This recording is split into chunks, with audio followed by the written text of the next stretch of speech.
اعوذ باللہ من الشیطان الرجیم بسم اللہ الرحمن الرحیم وَإِذْ قَالَ لُقْمَانُ لِابْنِهِ وَهُوَ يَعِظُهُ يَا بُنَيَّ لَا تُشْرِكْ بِاللَّهِ إِنَّ الشِّرْكَ لَظُلْمٌ عَظِيمٌ وَوَصَّيْنَا الْإِنسَانَ بِوَالِدَيْهِ حَمَلَتْهُ أُمُّهُ وَهْنًا عَلَى وَهْنٍ وَفِصَالُهُ فِي عَامَيْنِ أَنِ اشْكُرْ لِي وَلِوَالِدَيْكَ إِلَيَّ الْمَصِيرُ وَإِن جَاهَدَاكَ عَلَىٰ أَن تُشْرِكَ بِي مَا لَيْسَ لَكَ بِهِ عِلْمٌ فَلَا تُطِعْهُمَا وَصَاحِبْهُمَا فِي الدُّنْيَا مَعْرُوفًا وَاتَّبِعْ سَبِيلَ مَنْ أَنَابَ إِلَيَّ ثُمَّ إِلَيَّ مَرْجِعُكُمْ فَأُنَبِّئُكُم بِمَا كُنتُمْ تَعْمَلُونَ يَا بُنَيَّ إِنَّهَا إِن تَكُ مِثْقَالَ حَبَّةٍ مِّنْ خَرْدَلٍ فَتَكُن فِي صَخْرَةٍ أَوْ فِي السَّمَاوَاتِ أَوْ فِي الْأَرْضِ يَأْتِ بِهَا اللَّهُ إِنَّ اللَّهَ لَطِيفٌ خَبِيرٌ یا بنی اقم الصلاۃ وامر بالمعروف وانہی عن المنکر واصبر علی ما اصابک ان ذلک من عزم الامور ولا تصعر خدک للناس ولا تمش فی الارض مرحا ان اللہ لا يحب كل مختال فخور واقصد فی مشیک واغضض من صوتک ان انکر الاصوات لصوت الحمیر۔ اور اس وقت کو یاد کرو جب لقمان اپنے بیٹے کو نصیحت کرتے ہوئے کہہ رہے تھے کہ اے بیٹے اللہ کے ساتھ کسی کو شریک نہ ٹھہرانا، یقیناً شرک بڑا بھاری ظلم ہے۔ اور ہم نے انسان کو اس کے والدین کے متعلق یہ تاکید کی کیونکہ اس کی ماں نے اسے کمزوری پر کمزوری ہونے کے باوجود پیٹ میں رکھا اور اس کا دودھ چھڑانا 2 سال میں تھا۔ یہ کہ میرا بھی شکر ادا کرو اور اپنے والدین کا بھی، میری طرف سب کو لوٹ کر آنا ہے۔ اور اگر والدین تمہیں اس بات پر مجبور کریں کہ تم میرے ساتھ کسی چیز کو شریک ٹھہراؤ جس کے بارے میں تمہیں کوئی علم نہیں، تو تم ان کی باتوں کو نہ ماننا اور دنیا میں ان کے ساتھ بھلائی سے رہنا اور اس شخص کے راستے کی پیروی کرنا جو میری طرف لو لگائے ہوئے ہے۔ پھر میری طرف تم سب کو لوٹ کے آنا ہے، میں تمہیں تمہارے اعمال کے بارے میں بتلاؤں گا۔ اے بیٹے، اگر رائی کے دانہ کے برابر بھی کوئی ذرہ ہو، وہ چٹان میں ہو یا آسمانوں اور زمین میں، اللہ اس کو سامنے لے آئے گا۔ یقیناً اللہ تبارک و تعالی بڑا باریک بین ہر چیز سے باخبر ہے۔ اے بیٹے، نماز قائم کرو، اچھائی کا حکم دو، برائی سے روکو، اور تمہیں جو مصیبت پڑے اس پر صبر کرو، یقیناً یہ بڑی ہمت کا کام ہے۔ اور لوگوں کے سامنے غرور سے اپنے گال کو نہ پھلاؤ اور زمین میں اکڑ کر نہ چلو، کیونکہ اللہ تبارک و تعالی کسی بھی متکبر شیخی باز کو پسند نہیں کرتا۔ اور اپنے رفتار میں درمیانہ روش اختیار کرو اور اپنی آواز کو آہستہ رکھو، کیونکہ سب سے برا آواز گدھے کی آواز ہے۔ سورہ لقمان کی تفسیر چل رہی ہے، آپ حضرات سجدے سے اپنے سر کو اٹھا لیں۔ نماز ہو گئی نا، سجدے سے ہم لوگ فارغ ہو چکے ہیں۔ اب جو ہے نا تشہد والی حالت ہے ہماری۔ کون والی؟ تشہد والی۔ تشہد کی حالت میں سر جھکانا زمین پر نہیں ہے نا۔ دیکھیے لقمان علیہ السلام کی کتنی پیاری پیاری نصیحتیں آپ کے سامنے آج آئیں گی۔ ان نصیحتوں کو سنیے، خود بھی عمل کیجیے اور اپنی اولاد کو بھی یہ نصیحتیں کیجیے اور ان کو بھی اس کا پابند بنائیے۔ سورہ لقمان کی تفسیر چل رہی ہے۔ گزشتہ کل لقمان کے بارے میں آپ کے سامنے تفصیل آئی کہ یہ ایک دانشور اور عقل مند شخص تھے۔ عرب کے یہاں ان کی باتوں کا بڑا وزن تھا، اس وجہ سے قرآن کریم نے ان کی باتوں کا تذکرہ قرآن کے اندر پیش فرمایا، کیونکہ جس موقع پر یہ صورت نازل ہو رہی تھی وہ دور وہ تھا کہ زیادہ تر گھروں میں بچے مسلمان ہو رہے تھے، والدین کفر و شرک کے اندر مبتلا تھے، تو والدین اپنے بچوں کو اس بات پر مجبور کر رہے تھے کہ تم بھی کیا کرو، دوبارہ پھر کفر و شرک کی طرف لوٹ آؤ۔ تو ان کے سامنے لقمان کی باتوں کو پیش کیا گیا کہ دیکھو تم لقمان کو بڑا دانشور اور حکیم سمجھتے ہو، انہوں نے تو اپنے بچوں کو شرک سے منع کیا اور تم اپنے بچوں کو دوبارہ شرک کی طرف بلا رہے ہو۔ اسی مناسبت سے اس صورت کے اندر حضرت لقمان کا تذکرہ آیا ہے۔ لہذا پہلی آیت کے اندر کہی گئی یہ بات کہ دیکھو اس وقت کو یاد کرو جب لقمان نے اپنے بیٹے کو نصیحت کی۔ کس چیز کی نصیحت کی؟ یا بنی لا تشرک باللہ، اے بیٹے اللہ کے ساتھ کسی کو شریک خدائی کے اندر نہ کرنا، کبھی شرک مت کرنا۔ کیوں؟ کیونکہ ان الشرک لظلم عظیم، کیونکہ شرک سب سے بڑا بھاری ظلم ہے۔ شرک سب سے بڑا بھاری ظلم ہے۔ دیکھیے ظلم کہتے ہیں کسے، اسے جان لیجیے، ظلم کہتے ہیں کسی کے حق کو چھین کر دوسرے کو دے دینا۔ جس کا جو حق ہے اس سے اس کا وہ حق چھین لیا جائے اور چھین کر دوسرے کو وہ حق دے دیا جائے، اسے کیا کہتے ہیں؟ ظلم۔ ظلم کسے کہتے ہیں؟ جس چیز کا جو حق ہے اس سے وہ حق چھین لی جائے۔ جیسے ٹوپی کا حق کیا ہے؟ آپ سر پر رکھتے ہیں، آپ نے ٹوپی کو سر سے اٹھایا اور پیر کے نیچے رکھ دیا، تو یہ ٹوپی کے ساتھ کیا ہے؟ ظلم ہے۔ کیوں؟ کیونکہ ٹوپی کا حق تھا سر کے اوپر ہونے کا، آپ نے اس کو اتار کر کہاں رکھ دیا؟ پیر کے نیچے۔ تو ظلم کہتے ہیں کسی کا حق چھین کر دوسرے کو دے دینا، اور یہ مفہوم شرک کے اندر سب سے زیادہ واضح اور نمایاں ہے۔ کیسے؟ اس طور پر کہ عبادت خالص ہے اللہ تبارک و تعالیٰ کی ذات کے لیے، اور آپ نے اس حق کو اللہ سے ہٹا کر غیر اللہ کو لا کر دے دیا۔ عبادت کس کا حق ہے خالص؟ اللہ تبارک و تعالیٰ کی ذات کا۔ آپ نے کیا کیا کہ اللہ کے اس حق کو اللہ سے چھین لیا آپ نے، اور اس عبادت کو جس میں صرف خالص اللہ تبارک و تعالیٰ کی ذات ہونی چاہیے، آپ نے دوسرے معبودان باطلہ کو وہ حق دے دیا، اور اس کے سامنے بھی آپ سجدہ کرنے لگے اور اس کی عبادت بھی آپ نے شروع کر دی۔ یہ ظلم ہے کہ نہیں ہے؟ حق کس کا تھا؟ اللہ کا، چھین کر غیر اللہ کو دے دیا گیا۔ لہذا شرک کے اندر یہ ظلم کا مفہوم سب سے زیادہ نمایاں اور واضح، اسی لیے کہا ان الشرک لظلم عظیم، کیونکہ شرک کیا ہے؟ یقیناً شرک سب سے بڑا بھاری ظلم ہے۔ تو دیکھیے آپ اس آیت کے اندر اپنے بیٹے کو حضرت لقمان کیا نصیحت کر رہے ہیں کہ شرک نہ کرنا۔ کبھی ہم اور آپ غور کیجئے کہ اپنی زندگی کے اندر مسلمان گھر میں بچہ پیدا ہوا ہے تو کچھ اس کو معلومات ہے، ورنہ کبھی کبھی ہم اپنے بچوں کو لے کر اس موضوع پر بیٹھے ہیں کہ اس کو سمجھائیں دیکھو توحید کیا ہے، وحدانیت کیا ہے، عبادت کیا ہے، عبادت کے لائق کون ذات ہے، اور شرک کیا ہے، شرک کی کیا خرابیاں ہیں، شرک کی کیا برائیاں ہیں، شرک کا کیا نقصان ہے، اور شرک کرو گے تو کیا نقصان تمہیں ہونے والا ہے دنیا اور آخرت کے اندر۔ غور کیجئے کہ اپنے بچے کو کبھی ہم ان باتوں کو لے کر سمجھانے بیٹھے ہیں؟ بتائیے کوئی آپ میں سے کوئی شخص کہ میں اپنے بچے کو لے کر کبھی بیٹھا ہوں زندگی میں، میرا بچہ 22 سال 24 سال 30 سال 35 سال 40 سال کا ہو گیا، اور میں نے اس کے سامنے وحدانیت کی خوبیاں اور اچھائیاں اور شرک کی برائیاں اس کے دل کے اندر ہم نے بیٹھائی ہے؟ بتائیے۔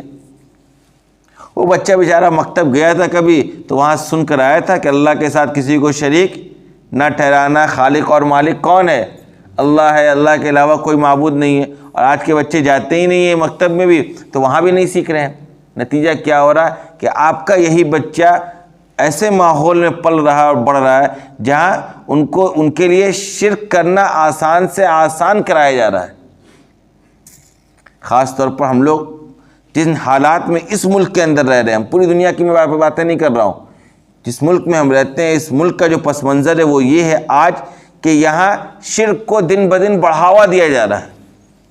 میڈیا کے ذریعے، چینلوں کے ذریعے، اخبارات کے ذریعے، پروگرامز کے ذریعے، کلچر کے ذریعے، نصاب کے ذریعے، کتابوں کے ذریعے، ثقافتی پروگرام کے ذریعے، اسکول کے آغاز کے اندر ہونے والے اسمبلی کے ذریعے بچوں کے ذہن و دماغ میں شرک کی خرابی کو ختم کیا جا رہا ہے، اور شرک کی نرمی کو، شرک کو قبول کرنے کے لیے ان کی طبیعت کو آہستہ آہستہ آمادہ کروایا جا رہا ہے۔ حالانکہ سب سے قیمتی نعمت اگر ایک مومن کے لیے کچھ ہے تو وہ توحید پر ایمان ہے، وہ اللہ کی ذات پر ایمان ہے، اللہ کی وحدانیت کا عقیدہ رکھنا ہے، اور اللہ کے علاوہ ہر طرح کے شرک سے اپنے آپ کو بچانا اور پاک رکھنا ہے۔ یہ کتنی اہم بات تھی کہ دیکھیے حضرت لقمان تو آپ صلی اللہ علیہ وسلم کے زمانے سے پہلے گزرے ہیں، زمانے جاہلیت میں شعراء نے ان کا تذکرہ کیا، انہوں نے اپنی اولاد کو کیا کہا تھا؟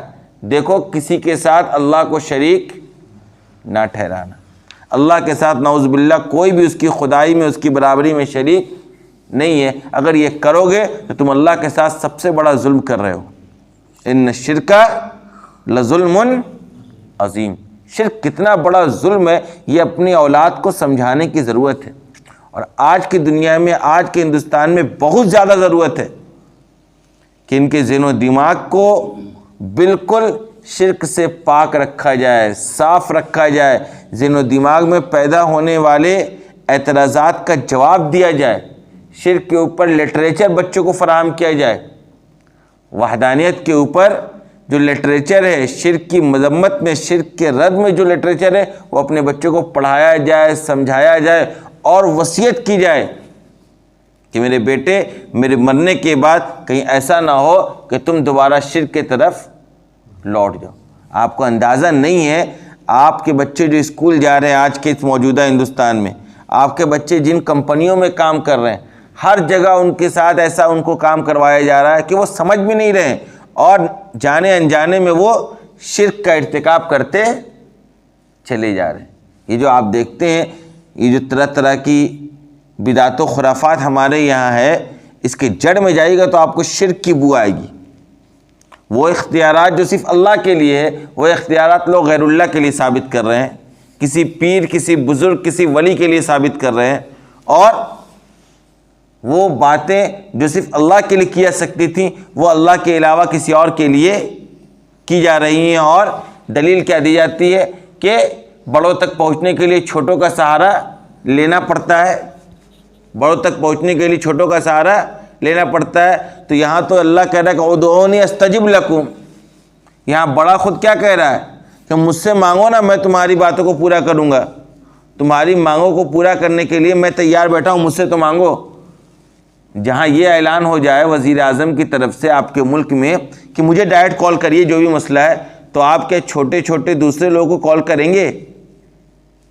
اللہ نے تو خود کہا ادعونی استجب لکم، مجھ سے مانگو میں تیار کھڑا ہوں، تمہاری آواز پر لبیک کہنے کے لیے میں تیار کھڑا ہوں، تو مجھ سے مانگو۔ تو دوسری چیز جو اللہ اتنے بڑے بڑے کارنامے انجام دے سکتا ہے، آسمان بنا سکتا ہے، زمین پیدا کر سکتا ہے، پانی، دریا اور سمندر، نباتات اگا سکتا ہے، سارے انسانوں کو پیدا کر سکتا ہے، وہ اللہ تمہارے چھوٹے چھوٹے کام، تمہاری نوکریوں کے مسائل، تمہاری اولاد کے مسائل، تمہاری بیماری سے شفا کے مسائل، تمہارے جھگڑے کے نپٹارے کے مسائل، کہ اللہ وہ حل نہیں کر سکتا ہے؟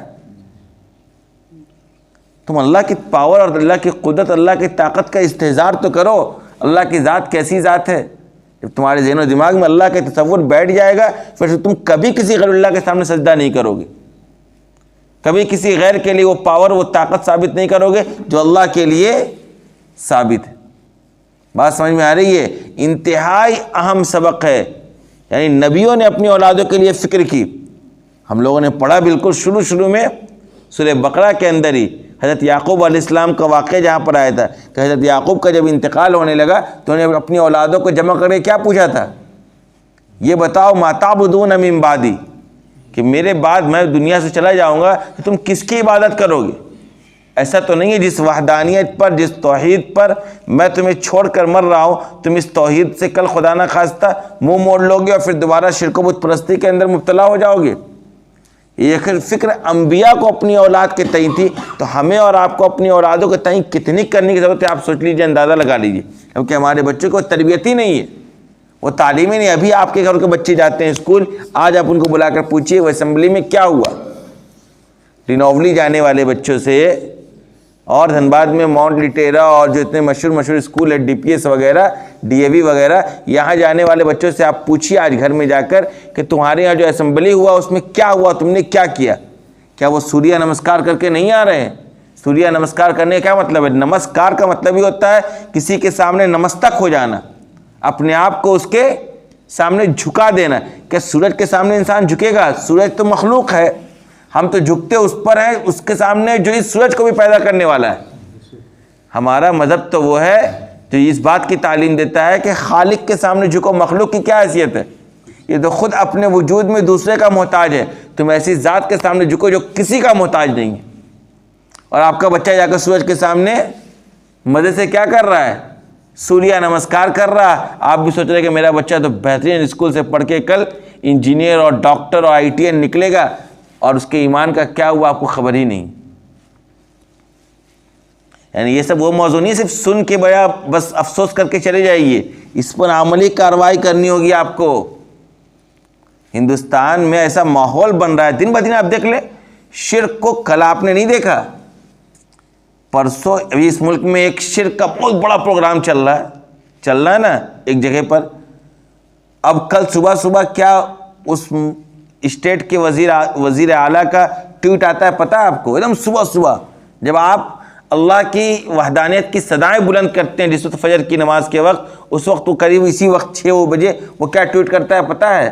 کہ اب ایسا لگتا ہے کہ اس ملک کا سب سے بڑا الپ سنکھیک رام کو اپنا کیا مان لے گا؟ سب سے بڑا پیشوا مان لے گا، نعوذ باللہ۔ یعنی ایسا ماحول بن رہا ہے، ایسے حالات بن رہے ہیں کہ کچھ دن بعد یہ لوگ کیا کرنے لگیں گے کہ رام ہی خدا نہ خواستہ سب سے بڑے ہیں، نعوذ باللہ۔ حالانکہ ہمارا ایمان عقیدہ کیا کہ اللہ اکبر، اللہ سب سے بڑا ہے، اور اس عقیدے کی طرف ڈھکیلا جا رہا ہے ہم کو۔ دیکھیے آپ کئی مسلم چہرے بھی جا رہے ہیں، شرک بت پرستی کی ان کے اندر سے وہ برائی اور اس سے نفرت ہی ختم ہو گئی ہے۔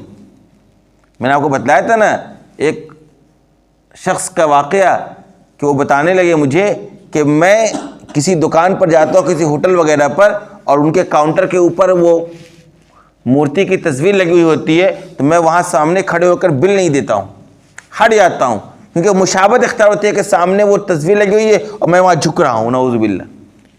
اتنا زیادہ شرک سے بچنے کی کوشش کرتے ہیں لوگ۔ یعنی شرک کی قباحت، شرک کی برائی جب تک دل میں پیدا نہیں ہوگی، جب تک اس سے نفرت پیدا نہیں ہوگی، بچے اس سے دور نہیں ہونے والے ہیں۔ وہ سمجھتے ہیں کہ سب بھگوان ہیں، سب مذہب ایک مذہب ہے، سب مذہب اچھائی کی تعلیم دیتا ہے۔ وہ سمجھتا ہے کہ سارا مذاہب کیا ہے؟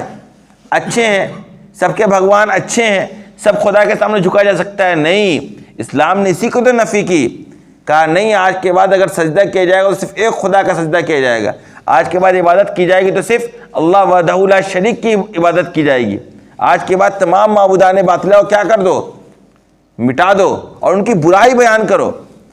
قرآن کریم آپ نے نہیں دیکھا کئی جگہ یہ کفار مکہ آ کر کیا کہتے تھے آپ صلی اللہ علیہ وسلم کو کہ آپ ہمارے بتوں کو برا کہنا بس چھوڑ دیجئے، ہماری آپ سے کوئی لڑائی نہیں ہے۔ قرآن نے کہا نہیں، بت کی، شرک کی، معبودان باطلہ کی مذمت اور برائی قرآن نے ڈنکے کی چوٹ پر بیان کی، اور کسی بھی صورت میں شرک کو اسلام نے قبول نہیں کیا۔ یہی تو اصل لڑائی ہے، ایمان اور شرک کی، وحدانیت اور مشرکانہ اعمال کی، ایک خدا کے ہونے کی، ایک خدا سے ہی سب کچھ ہونے کی، اس عقیدے کی تو لڑائی ہے، ایک خدا کے علاوہ کسی اور سے کچھ ہونے کی۔ یہی تو بنیادی مشن ہے اسلام کا۔ تمام انبیاء کرام جو ہیں انہوں نے یہی کہا، کیا کہا؟ نہیں دیکھا آپ نے؟ وَإِلَىٰ عَادٍ أَخَاهُمْ هُودًا أَنِ اعْبُدُوا اللَّهَ وَاتَّقُوهُ، اللہ کی عبادت کرو، اللہ سے ڈرو۔ تمام انبیاء کرام نے اپنے قوم سے یہی سب سے پہلے آ کر یہی کہا، اللہ سے ڈرو اور اللہ کی عبادت کرو، اس کے علاوہ کسی کی عبادت جائز نہیں۔ یہ کتنا اہم موضوع ہے، کبھی آپ نے سوچا اس پہلو سے؟ کبھی اپنی زندگی کے اندر اس پہلو سے آپ نے سوچا ہے کہ میں اپنے بچے کو کون سا ایمان دے کے جا رہا ہوں؟ کیسا تو نہیں کہ میرے بچے کے ایمان کے اندر شرک کی آمیزش آ گئی ہے، کہیں ایمان میں کمزوری تو نہیں ہے؟ اس کو لے کر ہمیشہ اپنی اولاد کو پرکھنے کی ضرورت ہے، اور اپنی اولادوں کے دلوں کے اندر ایمان کی محبت کے آگ کو جلانے کی ضرورت ہے۔ یہ انتہائی اہم کام ہے۔ آنے والی نسلوں کو اس ملک کے اندر اگر شرک سے بچانا ہے، ایمان پر باقی رکھنا ہے، تو آج کی نسل کو اس کے لیے محنت کرنی ہوگی۔ ہم اور آپ یہ ذمہ داری ادا کریں گے تب آنے والی نسلیں شرک اور بت پرستی سے بچیں گی، ورنہ آپ اپنی اولاد کو جو دے دیجئے دنیا میں لیکن اگر اس کے پاس ایمان کی دولت نہیں بچے گی تو آخرت میں خسارہ ہی خسارہ ہے. ان الشرک لظلم عظیم. اب دیکھیے یہ کر رہے تھے کیا؟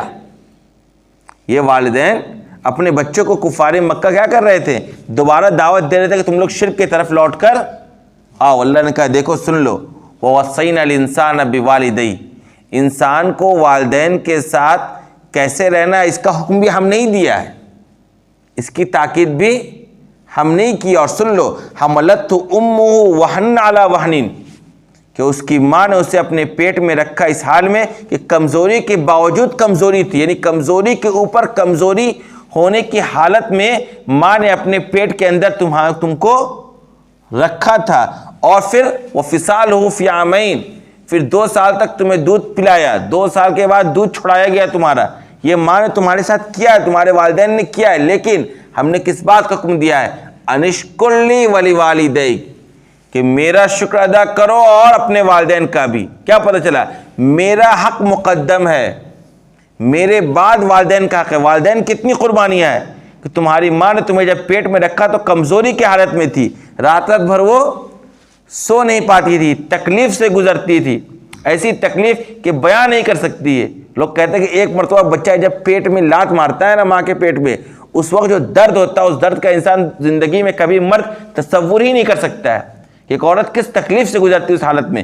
کہا ان تمام چیزوں کے ہونے کے باوجود ہم نے انسان کو والدین کے بارے میں یہ تاکید کی ہے کہ أَنِ اشْكُرْ لِي وَلِوَالِدَيْكَ، کہ میرا شکر ادا کرو اپنے والدین کا. کیا پتہ چلا؟ میرا حق مقدم ہے والدین کے حق سے. لہذا اگر تمہارے والدین یہ کہتے کہ شرک کی طرف لوٹاؤ تو یہ اللہ کے ساتھ حقوق کی تلفی ہے. لہذا یہاں والدین کی نہیں مانی جائے گی، بھلے والدین کی قربانیاں جو بھی ہو. شرک و بت پرستی کے معاملے میں والدین کی باتوں کو بھی نہیں مانا جائے. کیوں؟ الیہ المصیر، میرے طرف سب کو لوٹ کر آنا ہے. میں فیصلہ کروں گا کہ تم نے اپنے والدین کی نافرمانی اس سلسلے میں کیوں کی، اس کا فیصلہ میرے ہاتھ میں ہے. اور مجھے معلوم ہے کہ تم نے کہاں اطاعت کرنی تھی وہاں کی کہ نہیں، اور جہاں نافرمانی کرنی تھی وہاں تم نے نافرمانی کیا نہیں. لہذا اگلی آیت کے اندر مضبوط اصول بتلا دیا. کیا کہا گیا؟ وَإِن جَاهَدَاكَ عَلَىٰ أَن تُشْرِكَ بِي مَا لَيْسَ لَكَ بِهِ عِلْمٌ فَلَا تُطِعْهُمَا، کہ اگر یہ والدین تمہیں میرے ساتھ شرک کرنے پر مجبور کریں تو تمہیں ان کی باتوں کو نہیں ماننا ہے. یہی موقع تھا نا اس وقت، وہاں حالات ایسے تھے کہ کفار مکہ کیا کر رہے تھے؟ والدین چاہتے تھے کہ ہمارے بچے دوبارہ شرک و بت پرستی کی طرف لوٹ آئیں، ہمارے والدین ہم والدین ہماری باتوں کو مانیں.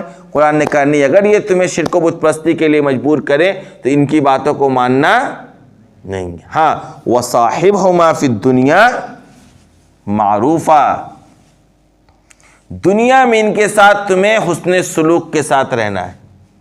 جان لو بھلے تمہارے والدین کیا ہوں، کافر اور مشرک ہی کیوں نہ ہوں. دیکھیے اسلام کی تعلیم کی خوبصورتی ہے کہ اخلاقی کردار ادا کرنے کے لیے اس نے مذہب کی پابندی بھی نہیں لگائی کہ اخلاقیات سے آپ انہی لوگوں کے ساتھ پیش آئیے جو آپ کے مذہب کو ماننے والے ہیں. نہیں، اخلاقیات کے معاملے میں انسانیت کو تم ترجیح دو. سامنے والا انسان ہے، اخلاق حسنہ سے پیش آؤ، خواہ اس کا مذہب جو بھی ہو.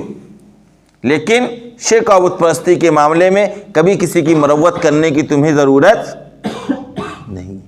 بات سمجھ میں آ گئی؟ وَصَاحِبْهُمَا فِي الدُّنْيَا مَعْرُوفًا، دنیا میں والدین کے ساتھ حسن سلوک کے ساتھ رہو، لیکن شرک و بت پرستی کے معاملے میں ان کی باتوں کو ماننا نہیں. وہ بڑا مسئلہ تھا اس وقت کا. وہ نوجوان بیٹے سوچتے تھے کہ ہم کیا کریں. ایک طرف والدین ہیں، وہ کہتے ہیں کہ دوبارہ شرک و بت پرستی تک چلے آؤ، دوسری طرف دل کے اندر ایمان اور وحدانیت کی پھوٹنے والی محبت ہے، آپ صلی اللہ علیہ وسلم کی تعلیمات ہے. کیا اس کو چھوڑ کر وہاں چلا جائے؟ قرآن نے کہا نہیں، بلکہ تمہیں کیا کرنا ہے؟ ان کی باتوں کو شرک کے معاملے میں نہیں ماننا ہے اور ان کے ساتھ حسن سلوک تمہیں دنیا کے اندر کرنا ہے. دیکھیے والدین کافر ہیں تب بھی ان کے ساتھ حسن سلوک کا حکم دیا گیا ہے. جب آپ کے والدین مومن ہیں، آپ سے محبت کرنے والے ہیں، تو ان کا درجہ کتنا ہوگا حسن سلوک کے معاملے میں، اس کا اندازہ بھی ہم اور آپ لگا سکتے ہیں. اس کا اندازہ بھی ہم اور آپ لگا سکتے ہیں. میں نے کہا نا آپ کے سامنے تو تقریر ہو گئی میری والدین کے حقوق پر کہ کیا جگہ جگہ اللہ تبارک و تعالیٰ نے أَنِ اشْكُرْ لِي وَلِوَالِدَيْكَ، میرا شکر ادا کرو اور اپنے والدین. اللہ نے اپنے حقوق کے ساتھ ساتھ فوراً جس کا حق بیان کیا ہے والدین ہیں. کیوں؟ کیونکہ انسان کے دنیا میں آنے کا ظاہری ذریعہ کون بنتے ہیں بتائیے؟ والدین بنتے ہیں. اسی بنیاد پر والدین کا حق سب سے زیادہ مقدم رکھا گیا ہے. اور ہاں واتبع سبیل من اناب الی، یہ عجب ٹکڑا ہے. اس ٹکڑے سے تقلید ثابت ہوتا ہے. کیا ثابت ہوتا ہے؟ تقلید. تقلید سنا ہے آپ نے نا؟ ہم لوگ کہتے ہیں نا کہ ہم فلاں امام کو مانتے ہیں، یا فلاں ادارے کے پیچھے چلتے ہیں، یا فلاں اکابر کی باتوں کو ہم قبول کرتے ہیں. تو لوگ کہتے ہیں نا ارے بھائی فلاں امام یا فلاں ادارے یا فلاں اکابر یا فلاں مفسر یا فلاں محدث کے قول کو ماننے کی کیا ضرورت ہے؟ وہ مانو جو اللہ اس کے رسول نے کہا ہے. یہ تم کیا کر رہے ہو؟ نعوذ باللہ شرک کر رہے ہو. جہاں شرک کی نفی ہو رہی وہیں تقلید کو قرآن ثابت کر رہا ہے. کیا کہہ رہا ہے؟ واتبع سبیل من اناب الی، اور تم ان لوگوں کے راستے کے پیچھے پیچھے چلو جو میری طرف لو لگائے ہوئے. کیا مطلب؟ مطلب یہ کہ دین کے معاملے میں اپنی عقل مت لگاؤ، بلکہ تم سے پہلے جو اکابر، جو محدثین، جو ائمہ، جو فقہا، جو اللہ والے، جو بزرگ، جو دین کے ماہرین گزر چکے ہیں، انہوں نے جو رائے اپنی قائم کی ہے، انہوں نے جو قرآن و حدیث کا مطلب بیان کیا ہے، اسی رائے کو، اسی قرآن و حدیث کے مطلب کو قبول کر کے ان کے پیچھے پیچھے دین میں عمل کرو. دین کے سلسلے میں رائے زنی کرنے کی تمہیں اجازت نہیں ہے. قرآن و حدیث کو لے کر بیٹھ جاؤ خود کو میں یہ سمجھ رہا ہوں. نہیں نہیں نہیں. واتبع سبیل من اناب الی، ان لوگوں کے راستے کے پیچھے چلو جو میری طرف لو لگائے ہو، جن کے بارے میں پتہ ہے کہ یہ اللہ والے تھے، اللہ کا ڈر، اللہ کا خوف ان کے دلوں کے اندر تھا. انہوں نے دین کے اندر اپنی پوری زندگی لگائی اور قرآن و حدیث کے اندر غور و فکر کر کے یہ مجتہدین انہوں نے مسائل ہمارے سامنے پیش کیا، حدیث کا اور قرآن کا صحیح مطلب ہمارے سامنے بیان کیا. اسی مطلب کو قبول کر کے ان کے پیچھے پیچھے چلو. اس کا حکم بھی قرآن نے دیا ہے. کس نے دیا ہے؟ قرآن. کیا انہوں نے کیا کہا؟ واتبع سبیل من اناب الی، ان لوگوں کے پیچھے چلو جو میری طرف لو لگائے. اس کا مطلب اس سے ثابت ہی ہوتا ہے تقلید. جو دنیا کہتی ہے نا کہ آپ ایسے کیوں کرتے ہیں، ہم ایسے اس لیے کرتے ہیں چونکہ ہم نے اپنے اکابر کو، اپنے بزرگوں کو، اپنے ائمہ کو اس طریقے سے کرتے ہوئے دیکھا، اور انہوں نے اپنی پوری زندگی انہوں نے قرآن و حدیث کے پیچھے لگائی. انہوں نے اسلام کے پیچھے اپنا پورا تن من دھن کی قربانی پیش کی. وہ ماہرین تھے اس لائن کے، اس لیے انہوں نے یہ مطلب اور مفہوم ہمارے سامنے پیش کیا قرآن و حدیث کے اندر غور و فکر کر کے. ہم ان کے مطلب اور معنی کو قبول کر کے آگے اپنی زندگی کو اسی نہج پر چلا رہے ہیں. اور اس کا حکم ہمیں کس نے دیا ہے؟ قرآن کریم نے دیا ہے. لہذا خود سے اپنی عقل، آج بہت سے لوگ ہوتے ہیں قرآن اٹھائیں گے، ترجمہ پڑھیں گے، اب اس سے اپنے آپ ایک مطلب نکالنے کی کوشش کرتے ہیں کہ مجھے یہ بات سمجھ میں آ رہی ہے. آپ ہوتے کون ہیں آپ کو یہ بات سمجھ میں آنے لگی؟ آج ہی جمعہ 8 دن نہیں ہوا صحیح سے اردو ترجمہ آپ پڑھنے نہیں، اور آپ کیا کر رہے ہیں کہ مجھے یہ بات سمجھ میں آ رہی ہے. اور جنہوں نے پوری اپنی 60 سالہ 70 سالہ 80 سالہ زندگی گزار دی اس کے اندر، اور پھر جا کر دنیا نے ان کا لوہا مانا، وہ جو مطلب بیان کر رہے وہ آپ کو سمجھ میں نہیں آ رہی ہے، اور آپ اپنے آپ کو اتنے بڑے 30 مار خان سمجھنے لگے کہ آپ سمجھ رہے کہ بس اب جو ہمیں سمجھ میں آئے گی وہی ہم کریں گے. لوگ کہتے ہیں دیکھیے دین، کئی مرتبہ میں نے کہا نا، دین اتباع شریعت کا نام ہے. شریعت جو کہتی ہے اس کے پیچھے پیچھے چلیے. آپ کا عقل کیا کہتا ہے اس کے پیچھے چلنے کی ضرورت نہیں ہے آپ کو. ایک صاحب مسجد میں آتے ہیں، ان کو ہم لوگوں نے کہا کہ داڑھی رکھیے، تو کہتے ہیں کہ جس دن میرا دل چاہ لے گا ہم رکھ لیں گے. کیا پتہ چلا؟ کیا آپ اپنے دل کی چاہت کے پیچھے چل رہے ہیں، شریعت کے حکم کے پیچھے آپ نہیں چل رہے ہیں. یہ دین نہیں ہے کہ میرے عقل میں بات آ جائے گی، میرا دل کہنے لگے گا تو میں یہ کام. بہت سے لوگ ہوتے ہیں کوئی کام بولنے میں کرنے کے لیے کہ بس آپ میرے اوپر دباؤ مت ڈالیے، بس میرا دل کرے گا تو میں کروں گا. ارے بھائی کسی کو کہیے آپ صدقہ دیجئے، زکوٰۃ دیجئے، تھوڑا چندہ نکالیے، تھوڑا سا مسجد میں خرچ کیجئے، کہتے آپ دباؤ مت ڈالیے، میرا من کرے گا تو. مطلب آپ من کے مطابق مال خرچ کرنا چاہتے ہیں. ایسے لوگ جب اللہ میں جھٹکا دیتا ہے نا تو لے کے مال دوڑے پھرتے ہیں، کوئی لے. جب جھٹکے اللہ نے حکم دیا ہے بھائی صدقات نکالتے رہو، زکوٰۃ نکالتے رہو، نفلی خرچہ کرتے رہو، یہ بھی تمہارے مال میں حق ہے ہمارا.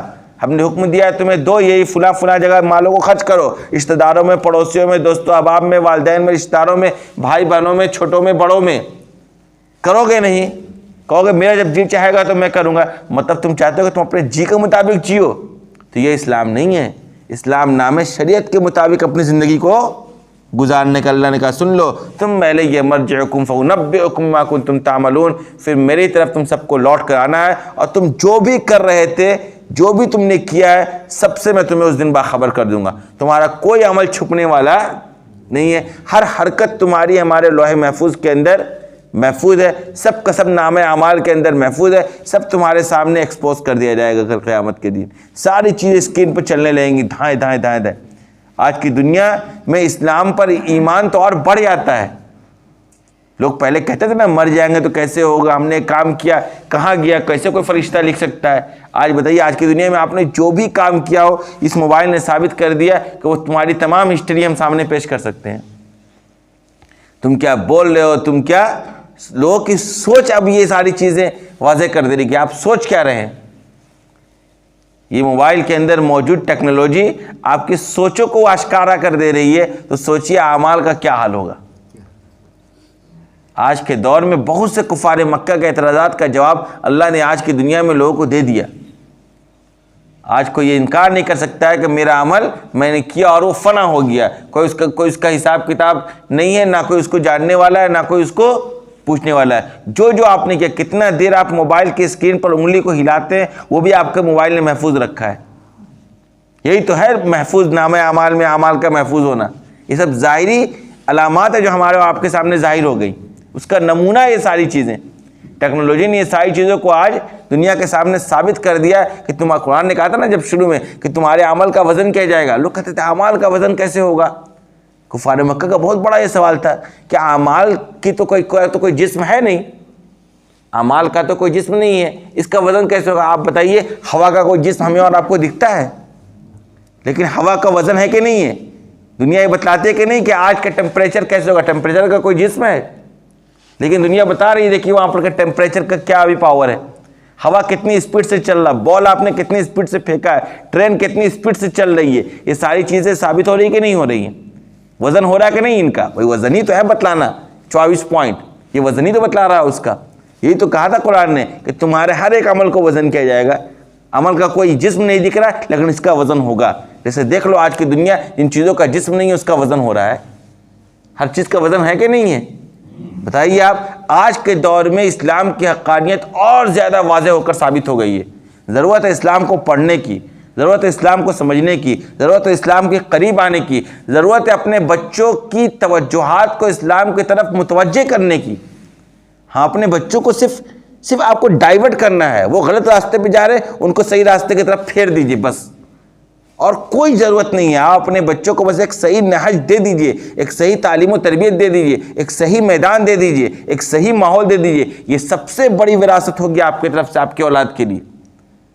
ورنہ آپ اگر بے فکرے رہیں گے تو آپ کی یہی اولاد آنے والی نسلوں میں اللہ بچائے پتہ نہیں کس کی اولاد شرک و بت پرستی کے اندر ڈوبے گی، کس کی اولاد بچے گی، کسی کو پتہ نہیں۔ اللہ تبارک و تعالی ہمارے آنے والی نسلوں کی ایمان و یقین کی حفاظت فرمائے۔ وآخر دعوانا الحمدللہ رب العالمین۔